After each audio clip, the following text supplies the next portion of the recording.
Viewers সবাইকে জানাই সকাল। এই দেখুন আমি এখন মুরগি মাংস রান্না করতেছি।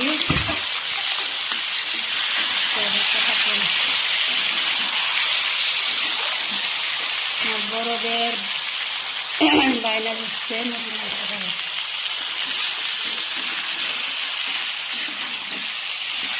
দেখুন মাংসটা কি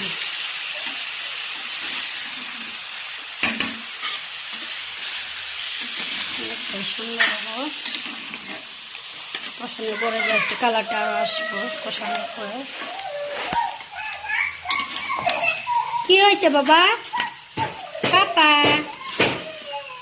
এই যে আমার পাপা মাংস খাবো। এই যে আমার পাপা বায়না করতেছে। এই যে আমার পাপা মাংস খাবো, কাজু খাইতেছে। কাজু খাও, দেখে কি করে খাও, তারপরে মাংস খাবা। হ্যাঁ, টাটা টাটা দাও।